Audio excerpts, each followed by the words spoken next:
Good evening, everybody. My name is David Lopez with Deal Ministries, and I want to talk to you guys a little bit about ISIS, this terrorist organization that's been wreaking havoc in the Middle East. Thousands of people have died, have been caught in the middle of the crossfire between forces loyal to Syrian President Bashar al-Assad and ISIS and other rebels that are attacking this country viciously.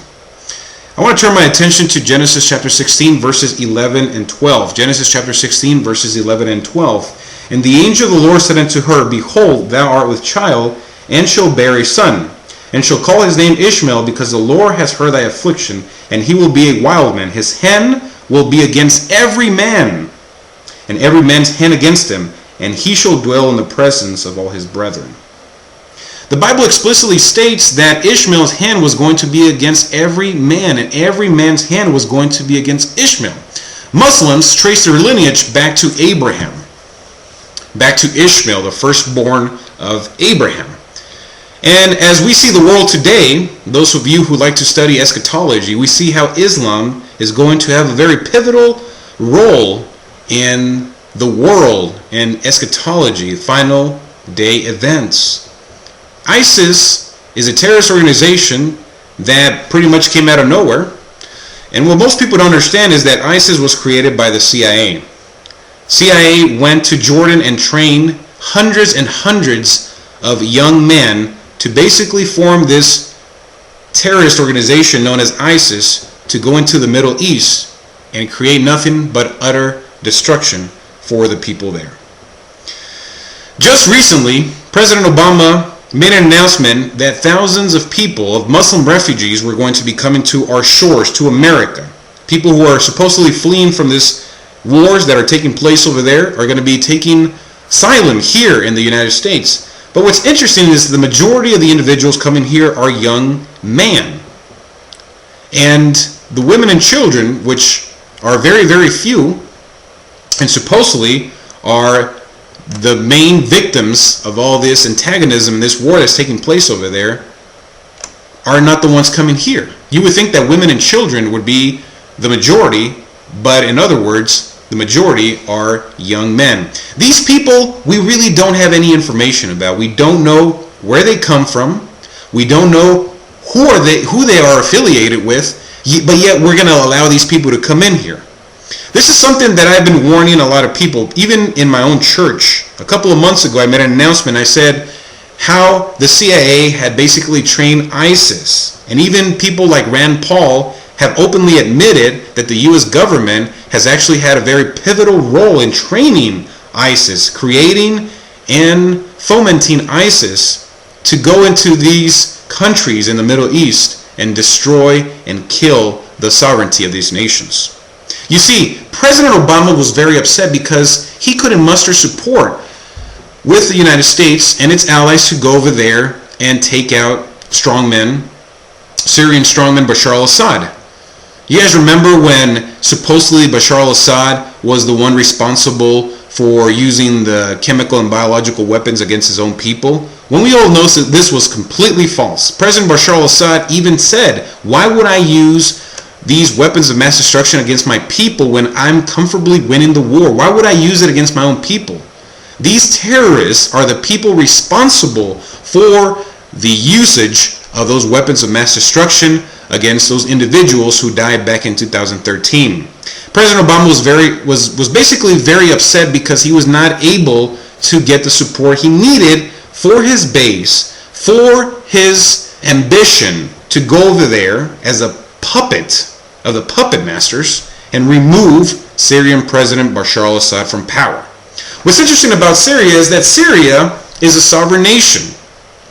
And when I say sovereign nation, I mean that they do not have a central bank, a Rothschild central bank in Syria. Syria is independent, not only as far as being a sovereign nation from a central bank, which is pretty much in every country in the world, but they are also a country who embraces individual freedom. The people over there are able to worship God however way they want, to whatever their conscience basically dictates them.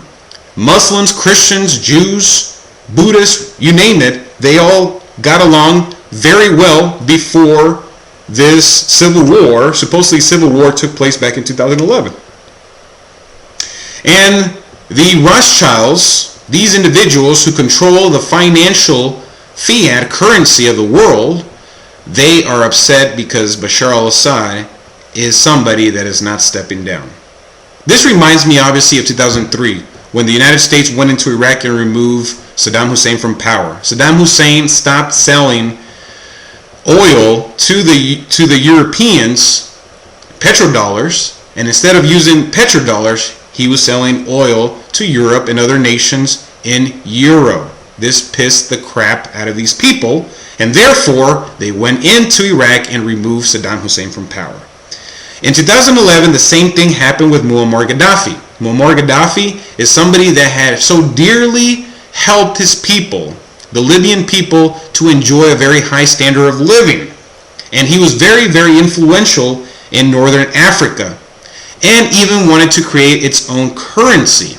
But when that happened, when these talks were basically taking place at that time, what happened? In 2011, the USA alongside with NATO went in there and just bombed Libya severely and ousted strongman Muammar Gaddafi.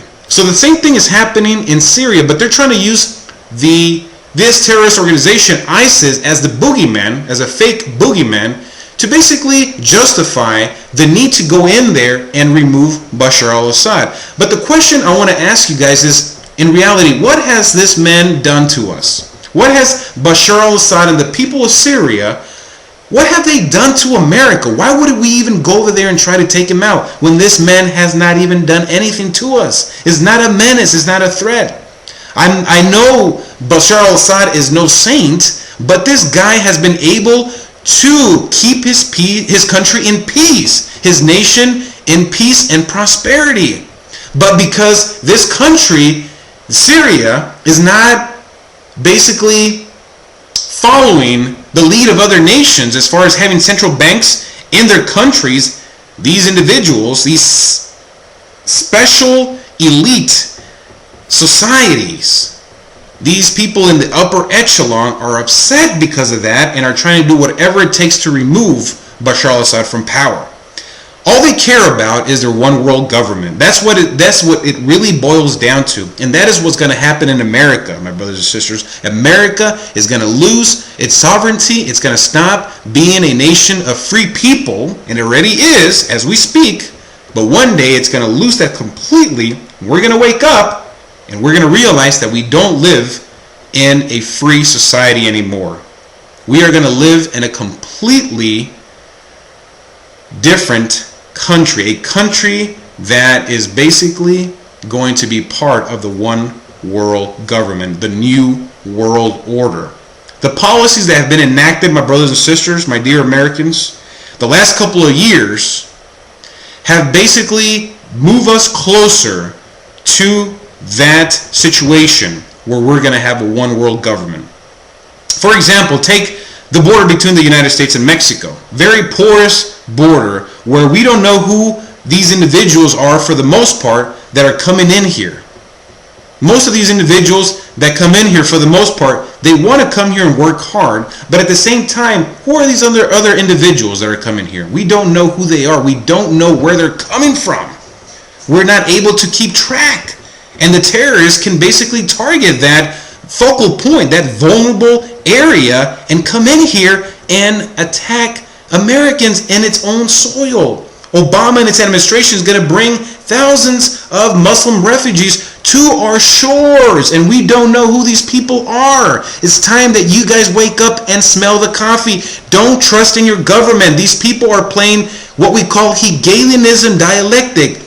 Theses versus antitheses, you pit those together, you get synthesis, you get the end result. They've been doing that over and over again. The Republicans, the Democrats, capitalism versus socialism, capitalism versus communism, the Western nations versus the Islam nations. Guys, that is what they've been doing all this time to create a one world government, to foment a one world government, a new world order. It is time you guys wake up. Wake up and smell the coffee. Stop drinking the Kool-Aid that the mainstream media is feeding you. It is time that you guys know what time it is. Jesus is coming very soon, and you must It just saddens me that the American people continuously are being deceived by the leaders in Washington, D.C.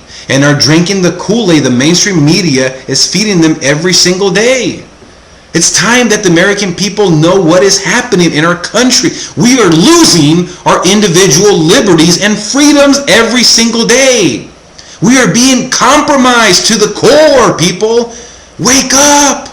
Stop being deceived by these clowns, these charlatans. All they want to do is control your life. It's time that the American people say enough is enough. No more GMO in my food. No more GMO in our food. No more sodium fluoride in my water. No more Common Core for education. No more Obamacare. No more stricter gun control laws. Enough is enough. You guys are trying to take away our freedoms and our liberties that are guaranteed in the U.S. Constitution. That's what they're doing. All these different plans, these fake boogeymen like ISIS, is only to hurt you. Do you guys understand this? Look around you and see what's taking place. We are $19 trillion in debt and counting. We are never ever going to be able to pay that money back. Thanks in part to an irresponsible, incompetent bunch of individuals in Washington, D.C. that have allowed the Federal Reserve to continue in existence. But yet, a country in the Middle East like Syria that does not want to allow a Rothschild central bank in its nation, because they understand what's going to happen if you allow a central bank to operate in your country. You're not going to be a sovereign nation anymore. The same thing is happening here. We are no longer, in reality, a sovereign nation. It is my prayers, my brothers and sisters, that you are able to stop being deceived. That you are able to tell the difference between right and wrong. Hosea chapter 4 verse 6 reads, "My people perish from a lack of knowledge." But I pray that you don't. God bless you, my dear brother.